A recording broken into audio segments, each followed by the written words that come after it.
There's a dude in the Bible most of us would rather not talk about. He didn't commit adultery. He didn't murder anybody. He didn't worship a false god or rob the temple. As far as we can tell, he was a careful dude. He was a responsible man, and he was honest. And Jesus calls him wicked.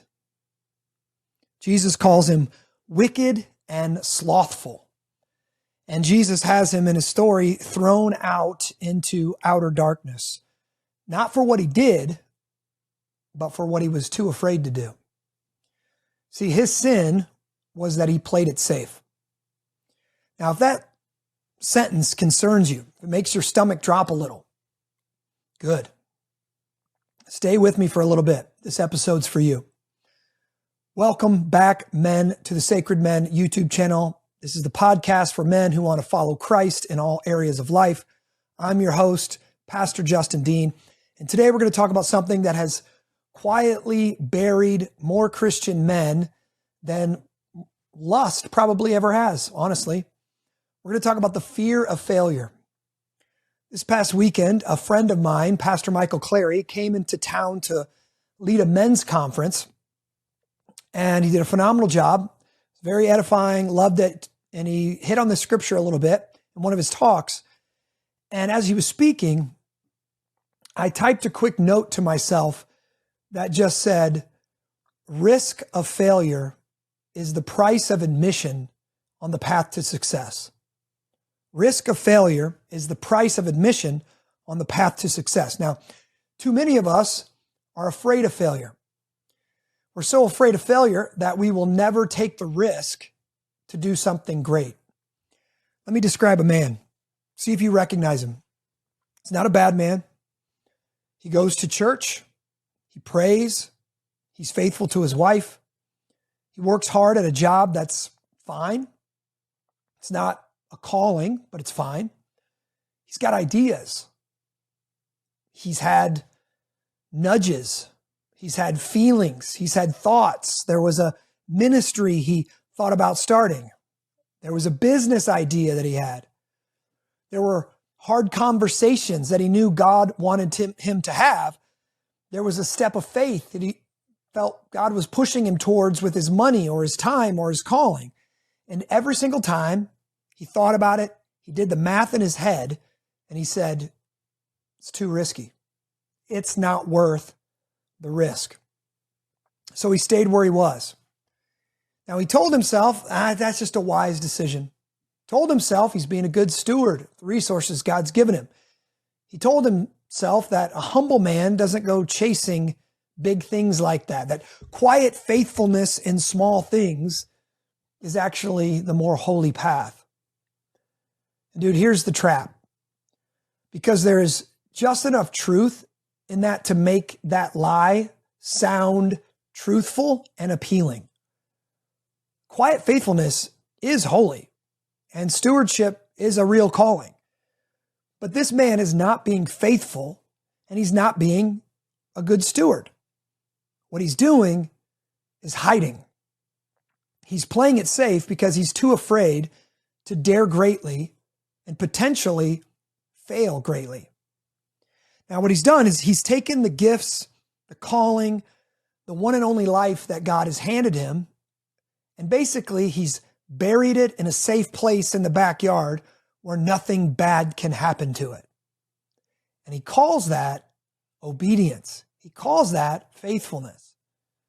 Now, Theodore Roosevelt gave a speech in 1910 that men have been quoting for over 100 years. I've got a large framed canvas of it in my office right here above my desk. And it's one of my favorite quotes of all time about manhood. It's called "The Man in the Arena." Now, you probably already know the lines, but I'm going to read it.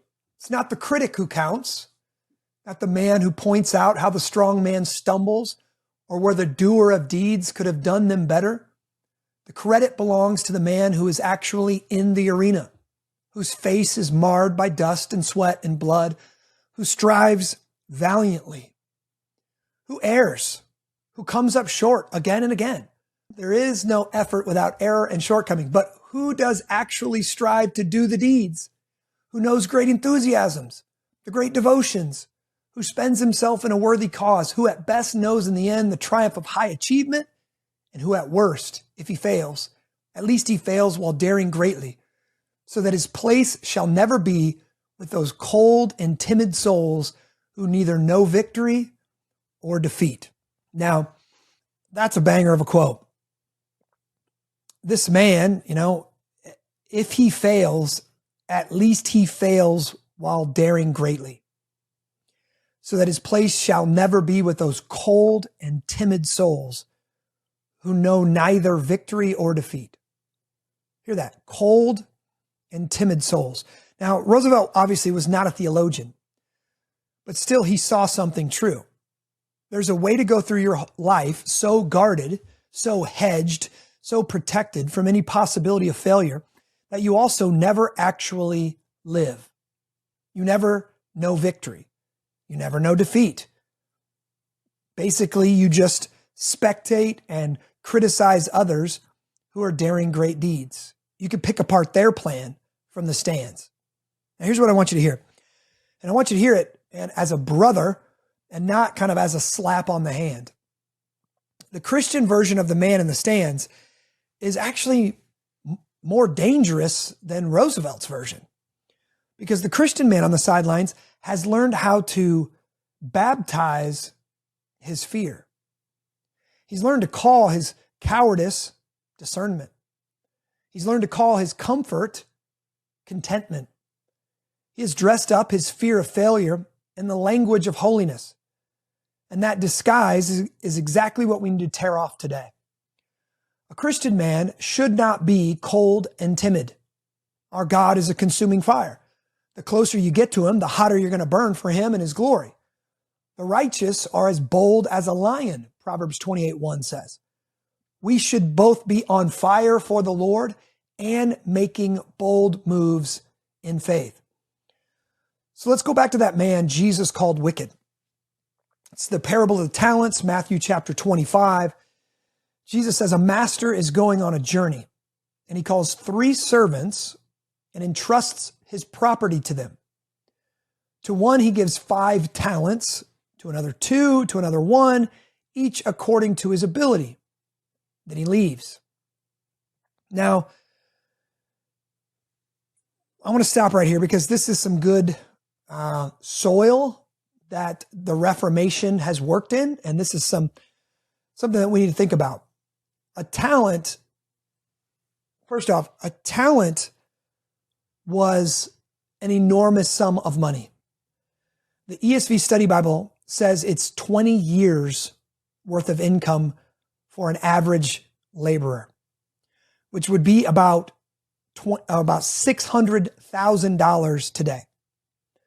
So the master gives, one talent. So the least faithful guy, he gives $600K, and he doesn't give clear instructions. He doesn't hand them a manual.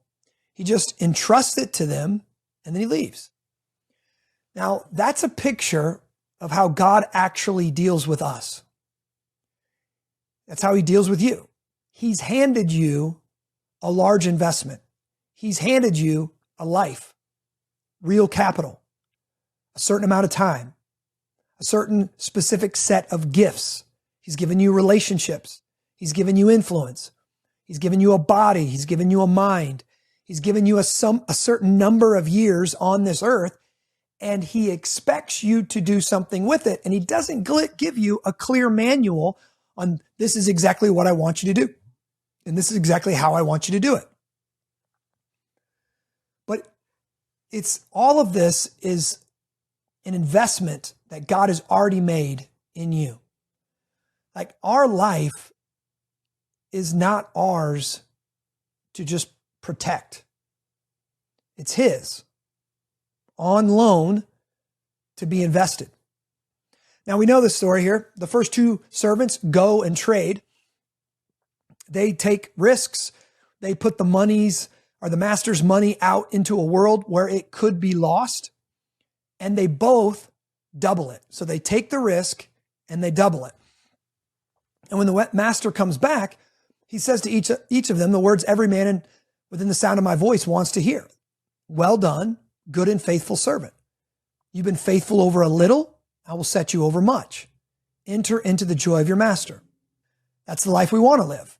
Those are the words that we want to hear, right? God gave us gifts, talents, all these things. We take some risks.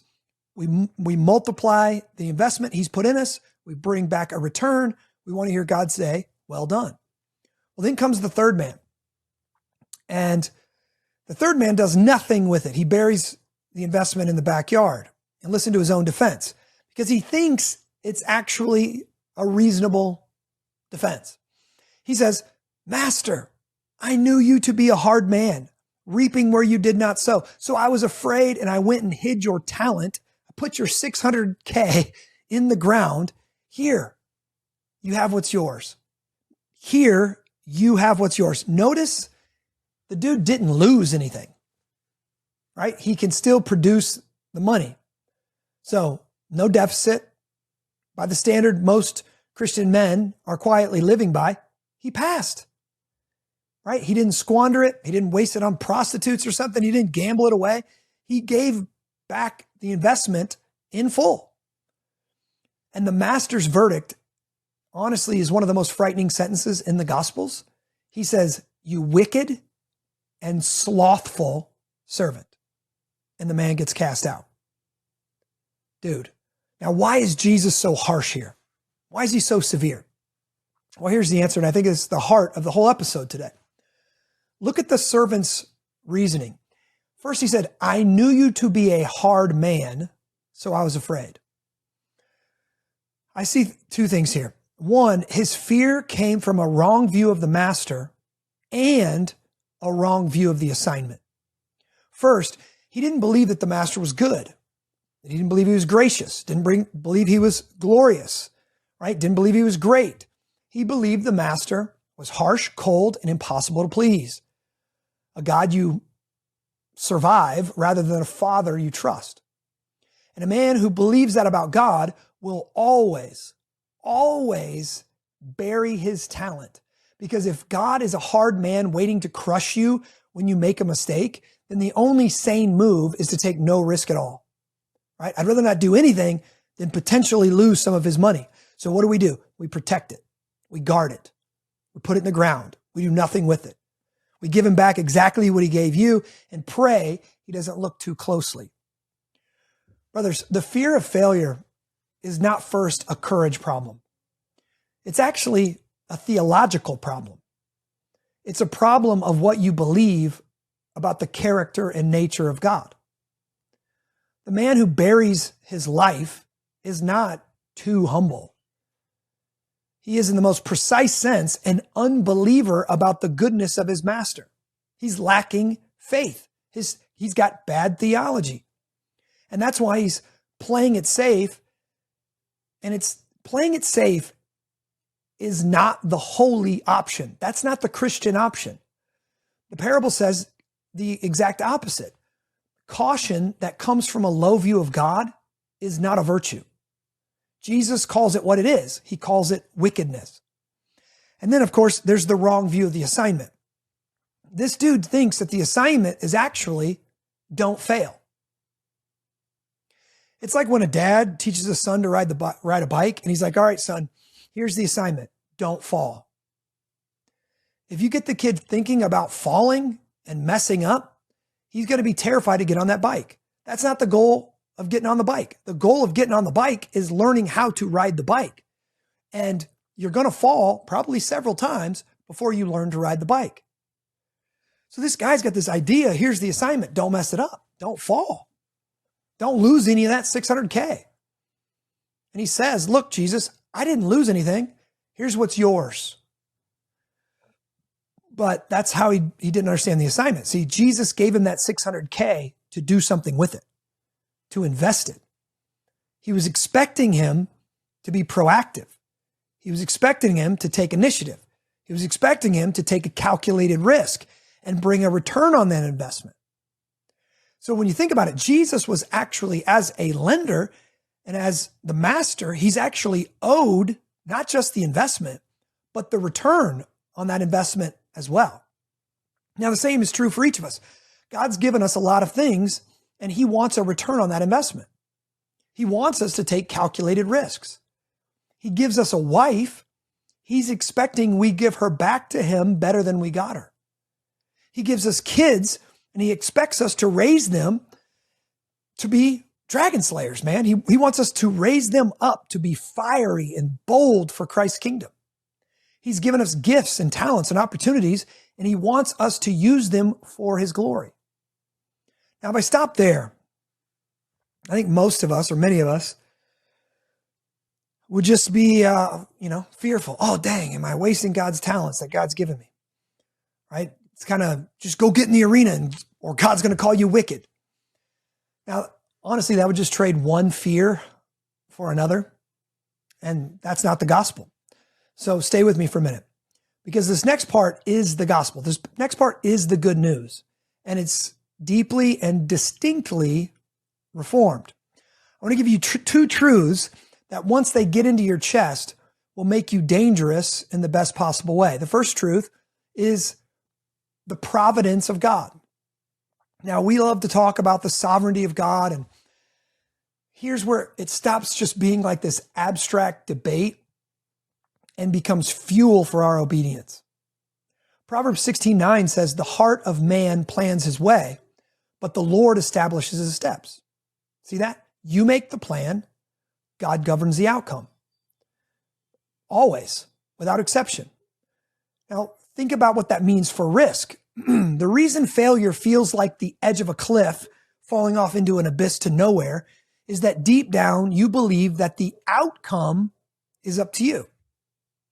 That if you step out and it collapses, you've somehow fallen out of God's hands into chaos. But that's not the universe you live in. No, there is no chaos. There is no molecule that's outside of God's providential control. There's no outcome that escapes him and his plans. We know Romans 8:28, for those who love God, all things work together for good. All things. The wins and the losses, right? The doubled talents and the failed ventures. He's working in and through all of it. So hear this. When a Christian man takes a real risk in obedience to God, he's not gambling. Right? This guy could have justified in his head, oh, God gave me $600K. Jesus gave me $600K. I'm not going to go gamble with it. I'm not going to go risk it. That's exactly what God wanted him to do. See, a man who's making an investment and taking a risk by faith, he's not stepping off the edge into the dark. He's stepping out onto the providence of a sovereign God who's already written his story. He's already finished. God knows how this chapter of your life is going to end. You cannot step outside his hand. The arena where we do business is inside God's providence. Now, that's why Joshua, staring at a fortified land full of armies, he's looking at this land. He's got no natural ability to take it. He's told, be strong and courageous. Do not be frightened. Do not be dismayed. For the Lord your God is with you wherever you go. Now, the command to be courageous always rests on the fact of who goes with you. Now, our second truth is basic, right? It's called justification by faith alone. This is one of the deepest roots of our Christian faith. So we don't want to rush past it. Why are you so afraid to fail? Now, if you strip it all the way down and you get past all the excuses and explaining it away, it's because somewhere inside you believe your failures count against you. Against your worth, against your standing before God, against where you are an acceptable man before God. Well, the gospel detonates that. Our faith and the reformers and many of the men of God who've came before us have fought and bled to keep this truth clear. You are justified, declared righteous, fully accepted, fully loved by God through faith in Christ alone, on the basis of Jesus's finished work on the cross and in his resurrection alone, not on the basis of our performance, our successes, or our failures. Not your wins, not your losses, not your record, right? Not how well you do in the arena. Now, do you understand what that doctrine does to the fear of failure? It just straight up pulls the teeth out of it. If Christ's righteousness is your standing before God, then a failed venture cannot lower it. A bad decision cannot cancel it out. A ministry that flops, a business that folds, a hard step that doesn't land the way that you wanted it to, none of it touches your acceptance with God, because your acceptance was never built on your success in the first place. It was built on Jesus. Romans 8:31. If God is for us, who can be against us? Romans 8:1. There is therefore now no condemnation for those who are in Christ Jesus. So here's the freedom. See, Teddy Roosevelt's man in the arena, he risks everything. Because for him, failure is an identity level catastrophe. The Christian man in the arena has already had his identity settled permanently by someone else, by Christ. He fails and he's still a son. He's still forgiven. He's still loved. He's still heaven bound. See, this man, the Christian man, is actually the freest competitor on the field because he's the only one who cannot ultimately lose. The man who buries his talent is trying to earn safety by keeping a clean record. The man who trades the talents knows the record is already clean, so he's free to put it all to work. Now, I said before that, basically the opportunity of failure or the risk of failure is the price you have to pay. It's the price of admission on the road to success. So let's actually talk about actual failing, because if you're going to attempt anything, you're going to fail. Right? Very few people jump on a bike the first time and just crush it, right? Very few people, first shot you make in basketball, you make, whatever it is, you're trying to bench press 225 pounds. How many reps have you failed? Hundreds, thousands, right? And a failed rep, it's a failure, but it shouldn't deter you from your goal. If you're trying to be successful, if you're trying to build something that lasts, you're going to fail. If you're in the arena, somebody's going to beat you, right? So what does it look like to fail forward? To fail as a Christian man in a way that moves you toward God instead of away from him. Proverbs 24:16 says this: the righteous falls 7 times and rises again, but the wicked stumble in times of calamity. Now hear that. The righteous falls 7 times. If you know anything about scripture, you know the number 7 is the perfect number, meaning this dude falls a lot, right? He falls a ton, but he rises again every time. See, the righteous man, the godly man, the one who is right with God, falls. Over and over, he falls. Falling here is not a mark of the wicked man. Falling is in the job description of the righteous. What distinguishes the righteous man is that he never stays down, right? He gets back up every single time. He's the Rocky Balboa, right? Just knock him down, he gets right back up every time.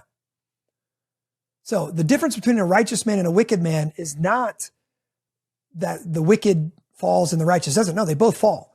The difference between them is one keeps getting back up. And he can rise because Psalm 37, verse 23 and 24, it says this: the steps of a man are established by the Lord. When he delights in his way, though he fall, he shall not be cast headlong, for the Lord upholds his hand. See that? Though he fall. God says it's going to happen. It's in his plan. It's in his master plan. But it says he shall not be cast headlong. That means it's not going to destroy him. Why? For the Lord upholds his hand. Now, this is, again, kind of like you're teaching your son, how I taught my son to ride a bike and my daughters to ride a bike. I got to put my hand on their seat. and I ran behind them while they're pedaling. Excuse me. And I kept them kind of perfectly balanced until I could tell they got it, right? I'm keeping them from falling. And then when I could tell they're pedaling and they're balancing, I let go of it and boom, off they went. Now, in a sense, they're falling, right? They're tipping, they're failing, they're not working. But because my hand is on the seat, I'm upholding them. Well, that's what God does with us. In the providence of God, we fall, we get off balance, we slip up, but we're never out of his hand. We're never out of his grip. Now think about Peter in Matthew 14. In the scene, the disciples are in a boat in a storm at night, and Jesus comes walking on the water. And Peter, impulsive, loud, often wrong Peter, says, Lord, if it's you, command me to come out to you on the water. That is a bold move. He is taking a risk. And Jesus says, come on, boy. And Peter jumps out of the boat and he walks on the water. And then, of course, he sees the wind and he sees the waves and he's afraid and he begins to sink and he cries out, Lord, save me. And immediately, what does Jesus do? He reaches out his hand, he catches him. Now, most preachers love to preach about Peter's failure here, right? He took his eyes off Jesus. Yeah, he did take his eyes off Jesus. His faith wasn't long lasting there, true.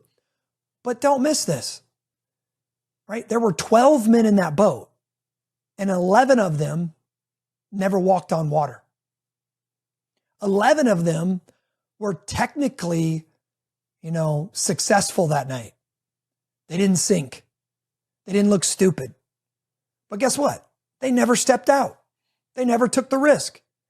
Only one man on the entire planet has ever walked on water besides Jesus Christ himself.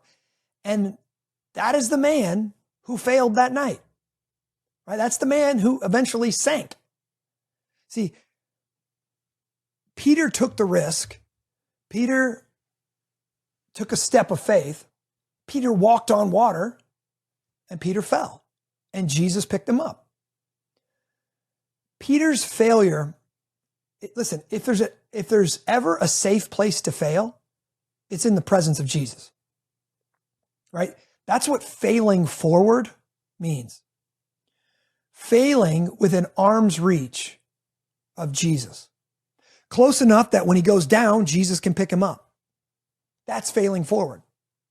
It's not failing, without consequences. It's, I love failing. I'm just going to keep failing. I'm going to move forward and just fail a bunch. No, that's stupid.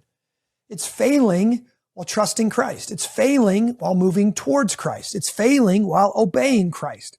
So that even when you fail, even when you sink, you're not outside his grip, right? He's got you. Now, of course, the 11 dry men in the boat felt safer, but they were not closer to Jesus. Jesus wasn't in the boat. Jesus was out on the water. They were actually further away from him. They were just dry and timid souls who didn't risk it. And here's the thing about failing forward. Failing forward is how God matures us. It's how he expands our capacity. It's how he grows us. We call it sanctification. And it's not this nice and neat process. God uses the failed venture to kill your self-reliance.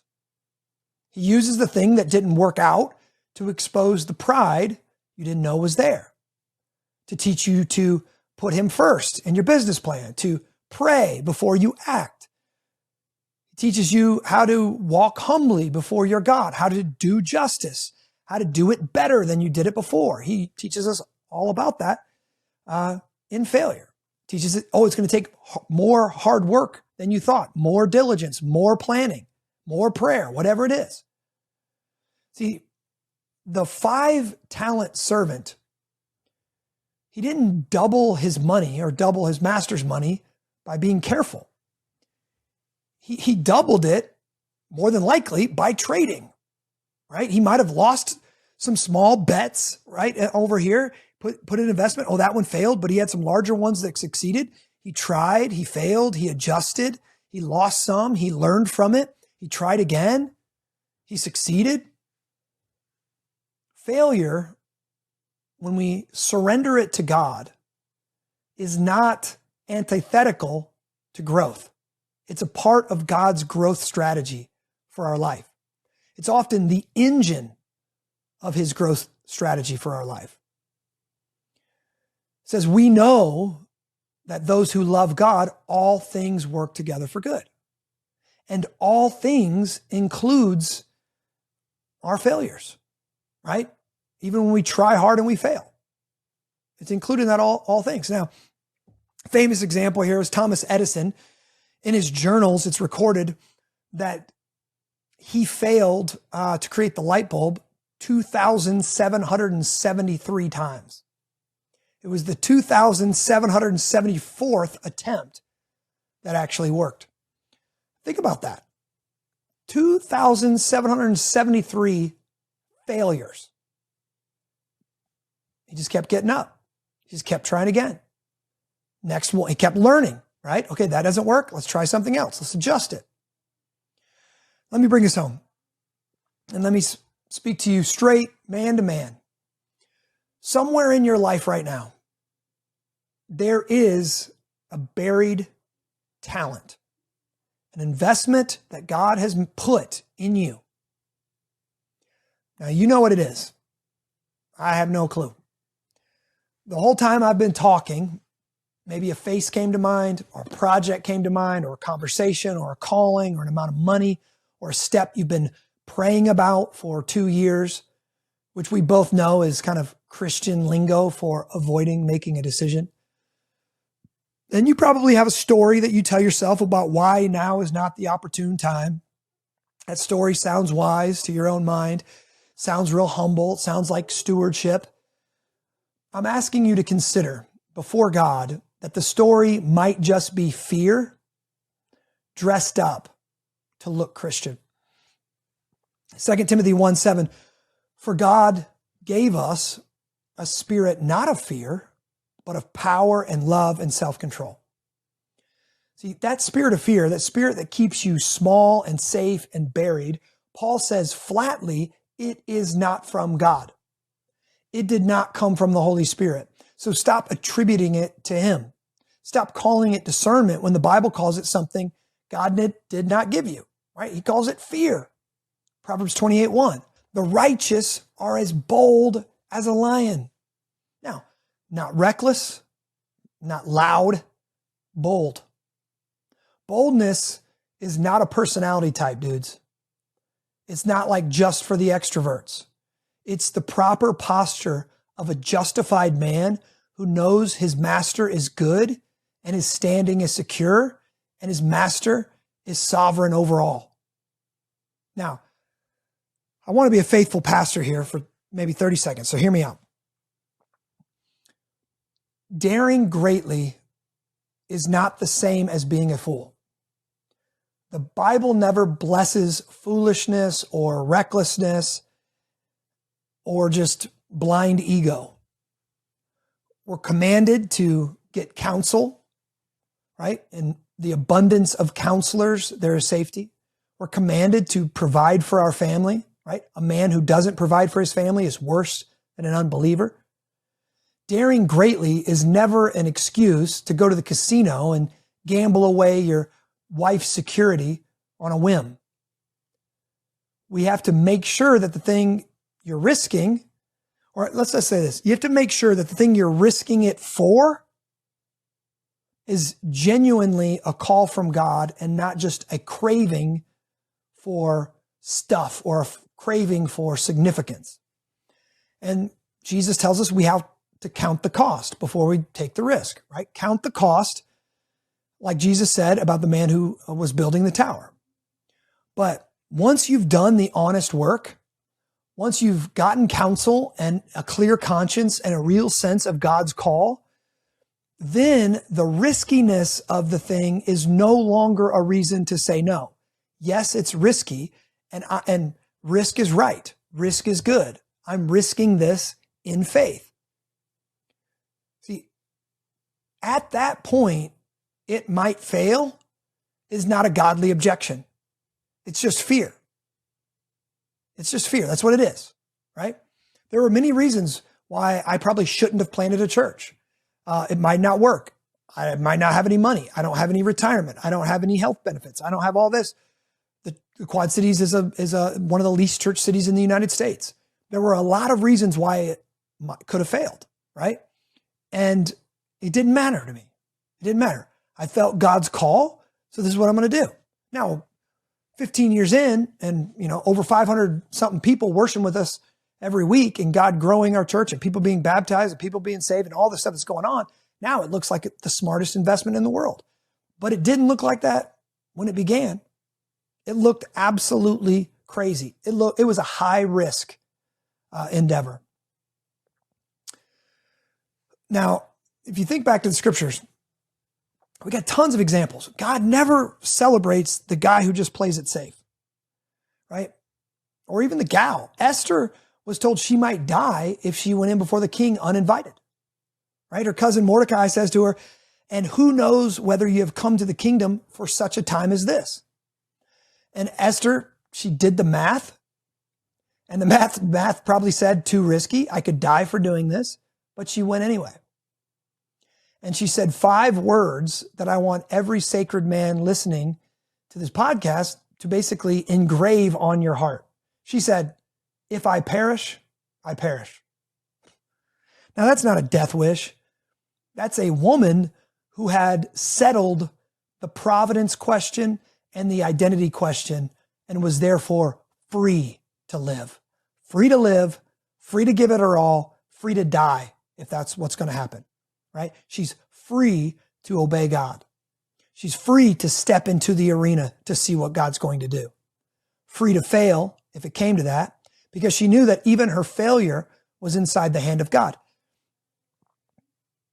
Now, Shadrach, Meshach, and Abednego, same thing, fiery furnace, right? Daniel in the lion's den, same thing. If I die, I die. I might, but God might rescue me. See, men, our master is not a hard man. He's a good father who sent his own son into the ultimate arena, to the cross, where Christ took the one failure that you could never recover from, like your sin, and he bore it, and he died for it, and he rose again. And he is not standing over your life waiting to catch you in some failure. He's the one who's upholding your hand when you fall. He's already died for you. He's given his spirit to you to be with you always, to sustain you. The promise he gave in Matthew 28, to make disciples of all nations, and I will be with you until the end of the age. I'm going with you wherever you go.